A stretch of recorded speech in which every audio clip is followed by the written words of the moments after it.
I'm bringing you guys back to break into the Buckeye Hive. The Buckeye Hive was a 5-frame nuke that we bought from a fella in New Paris, Ohio. It came and we noticed that there was a lot of drone brood in there, like irregularly, lots of drone brood. And we had suspicions that this queen was failing, and about 2 months ago we found queen cells. Lots of queen cells. And they were at high capacity. There was really not a lot of room left in this hive. And we were doing bi-weekly inspections, and I guess we just let this hive run out of room. And we did try to add some shallows to try to interrupt that pattern of swarming. I don't think that we were successful because the population in this hive is not as strong as I would like it to be at this point in the year before we go into winter. So I'm going to go ahead and roll that. And just as a precursor, I have gotten with some of my local beekeepers that have agreed to be mentors because I need a lot of help sometimes. And let's just go ahead and let's get into this because it's really interesting. And my beekeeper friends, help me out here if you see something that maybe I missed, or if you have a hypothesis as to what's going on.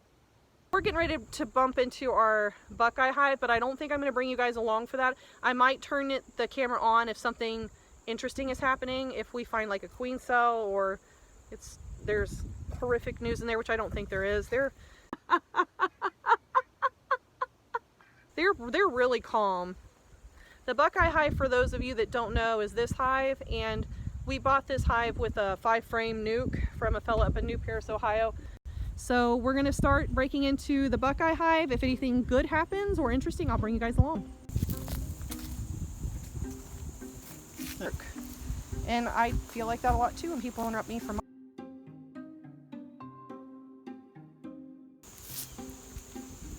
There's nothing in these top frames, guys. These guys were running out of room. They were completely full. Were we happy with this one? Yeah, we were happy with this one and disappointed in that one. That's why we put 2 on. Yeah, that's why we put 2 on this one. And also because we put 2 on it because they had queen cells and we were trying to interrupt. You know what, their volume's been low. Their volume has been low. I wonder if they've split. They may have split. Oh gosh, this is why you get in your hive all the time and not once every 2 months.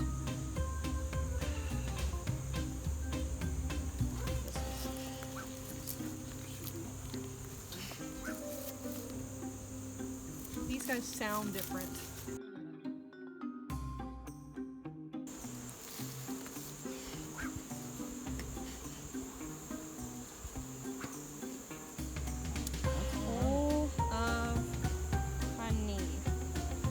That's good. I'm gonna pop one more and probably just move to see if there's brood. If there's brood, that's good. But if there's no brood up here with the queen excluder on, then yeah, I need to clean that off too. I don't know, guys.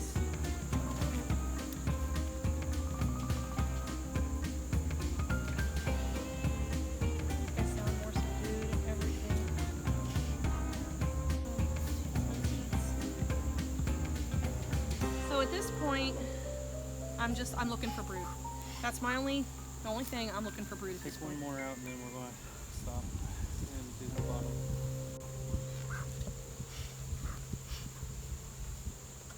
Any queen cells down here? Not on this side.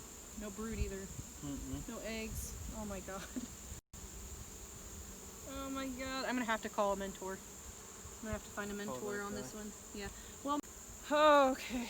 So it looks like this is all honey. They're not hot, which makes me think there's a queen, but I'm like, was it too late? That was in July. So if she took a mating flight in July and one swarmed, but I was watching for a swarm. Yeah. But just because I'm watching. So active until the past. Oh yeah, and just because I'm watching does not mean that they did it when I was watching, you know. Yeah. But this one concerned us that had so much drone bird at the beginning. Remember? Which is and why he's mentioning that it had drone brood. Most of the time, if it has too much drone brood, it means your queen's failing and your hide is getting ready to supersede her. They had enough queen cells. I mean, they may have superseded her and also swarmed. I don't know. I should have been in here earlier. You learn as you go, guys. You learn as you go. Nobody does it perfect. And Everybody does it differently, so. Okay. God, where am I putting this? It is so heavy. Oh my God.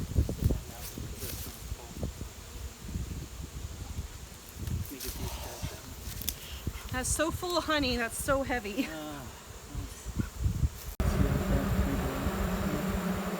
I'll pull it up, but there's a peanut, there's a queen cell down in there. And they're creating honey over here. There's nectar. Nope, there's brood. Yeah, there's larvae. Just a little bit, but. Oh, brand new baby bee. See how it's all white? Mm-hmm. It's a baby. It's It's newly hatched. Hello, girl. Hello, beautiful blondie. You're brand new. Welcome. Another blondies. They're hatching. Mm-hmm. And they're hatching workers.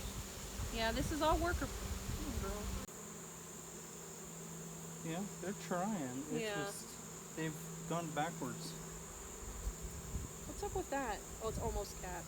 Mm-hmm. That's why they're not all the way capped yet. We're working on it though. It's another baby. Let's see. Yeah, there's lots of blondies. Big old furry back. Aww. Here's larvae from cap. This is not enough to sustain a colony though. It's like near too. What might have to happen? Dead larvae. We need to look. We need to treat this one for mites. See. That's a queen cell though. Yeah, it's definitely. There's a newly hatched bee with it. What? Look at its wings. Look at its wings. Yeah, right here. Yeah, look at that one's wings. Mm-hmm.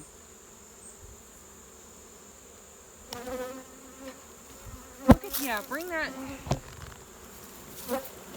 Bee people, help me. You see this one? Look at the wings. Look at the wings on her.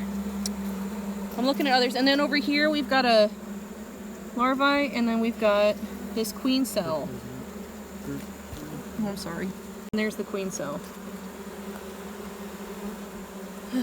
It's actually open on this end. What? Just noticed something. Is it not capped? It might not be capped. This is stressful. This is stressing me out a little bit.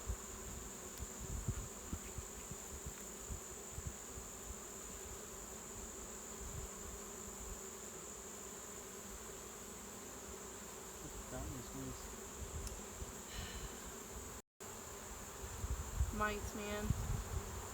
We got mites. We need to treat both colonies. We need to treat both colonies. We have mites. Varroa mites, I'm guessing.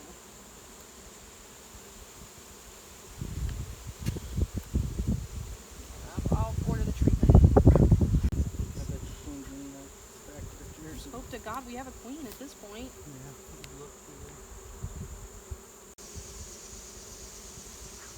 Larvae and no eggs, which makes me think the queens just died.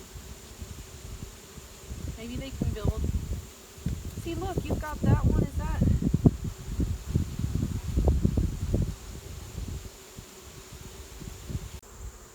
It's so late in the year. I wish I would have opened this up earlier.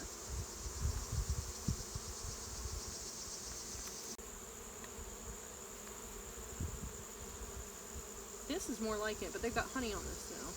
Mm-hmm.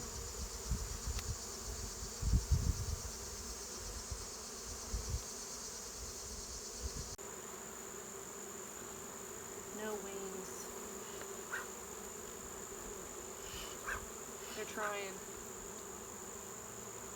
All honey. Lots of bees. Lots of bees on this side, so maybe, nope, no eggs though. So let's close her up.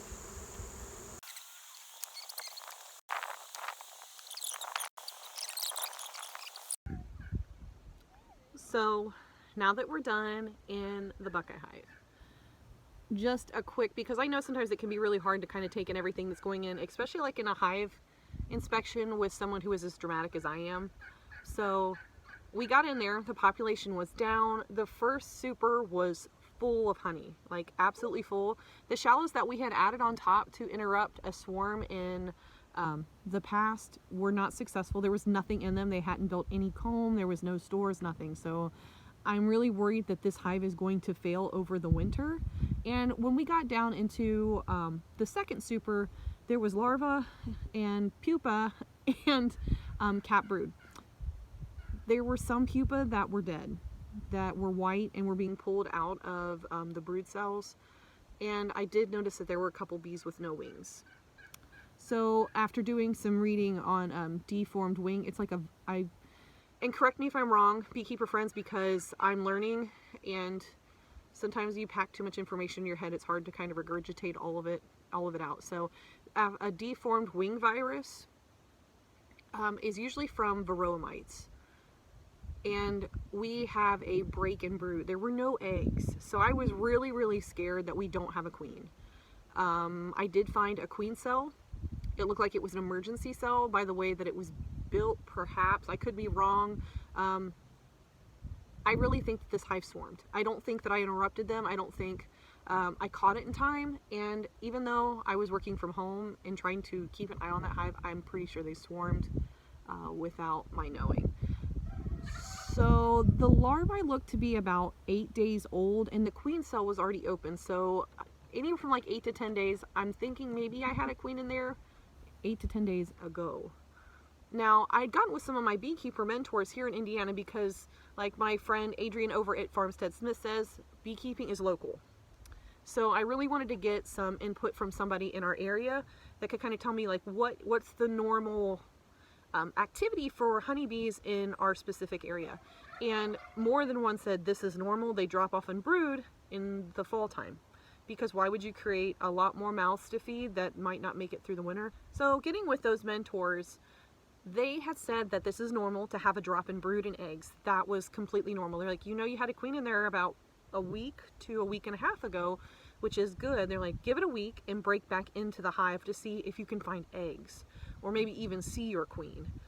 Usually I don't look for the queen anymore because if you can find eggs and brood, that, especially eggs, that means you've got an active queen. And their pattern was really strong besides like the drone brood. Now, going back through this video, even though I was really dramatic in looking at a lot of these frames saying there's not much brood, actually in some of them, there were quite a bit of brood. And there were a lot of blondies in there, so they are new worker bees. But I know I have Varroa mites. And one of my mentors said if this hive lives through the winter, like you need to do an alcohol wash. He said not to worry about it now. He's like, because you're going through the winter, there's not really a whole lot you can do besides treat. So I'm treating them with Apivar strips in the next one. That's my plan. If you have better ways of treatment that you've had really good results with, I would love to hear it. I know that I got Apigard as well, which is like the gel that you open up and put on the inside, and that they're oxalic acid that you turn into vapor and treat every 7 days. One of the main reasons the bee mentor that I was talking to recommended Apivar is he said it's not going to hurt any of your bees. Like it won't be as detrimental as the others might be. And to just wait to see if this hive gets through through the winter, and go ahead and do an alcohol wash to see what your mite count actually is at the beginning of spring. He's like, because that's when you can really make sure to hammer it and get in there. Because right now in Indiana, we're getting ready to get cold. Fall's moving in quickly, and I really don't want to keep popping the propolis off of my frames and making it harder for my girls to stay warm. So in the next one, you're going to see us treat with Apivar, and we're going to see if we can find eggs. It's going to be a week from today, so good vibes, prayers, whatever, because I really don't want these honeybees to fail. But my mentor did give me a good piece of advice. He says, you know, you could let nature take over, because if they're not mite resistance, that's not really something you want to pass on genetically, which I can respect, because when it comes to breeding goats, parasites and parasite load, or the vulnerability to carrying high parasite loads is something we try to get away from. We like to have parasite resistant animals, so I can understand why he said that about the bees, though I would really, really hate to lose that hive. And after I went in that hive, because my plans were to take a frame or two of brood from my CC hive and put it into my Buckeye hive. And when I got in there, they had laid off of brood too. There was more brood, and there's a lot more bees in there. A lot more bees, and a lot of blondies. But that scared me, and that's why I got in with a bee mentor, because I was going to go ahead and do that anyways before I talked to anybody. And when I got in there, I just got on the phone with a couple of people that I know beekeep in my area, and they said, yeah, that's normal, that's okay, you might get one more good batch of brood, just feed. So we've been giving them pollen patties, and I've been giving them a 2-to-1 ratio for sugar water, just to make sure that when I start treating, if I decide to remove any honey supers to give back to them afterwards, then I at least can use the honey later on if they for some reason fail. So yeah, I'm stressed about it, but I feel good about giving the treatment, and I'm really hoping that here in a week when I go to give a treatment that I will see some eggs or see a queen or see something, and it'll be good news. So fingers crossed. Say a prayer for me because I do not want to lose these hives, guys. I really want to be successful, and I've learned my lesson never to let them go this long without getting in and inspecting them. Yeah, sometimes you just learn the hard way, and this year in a lot of ways I'm learning the hard way, and not just in beekeeping. So until next time, guys, I hope you stay safe and healthy out there. If you felt the need, go ahead and subscribe. Drop me a comment as to what you might do in this situation, and help to educate me as a fellow beekeeper. But until next time, I'll catch you in the next one.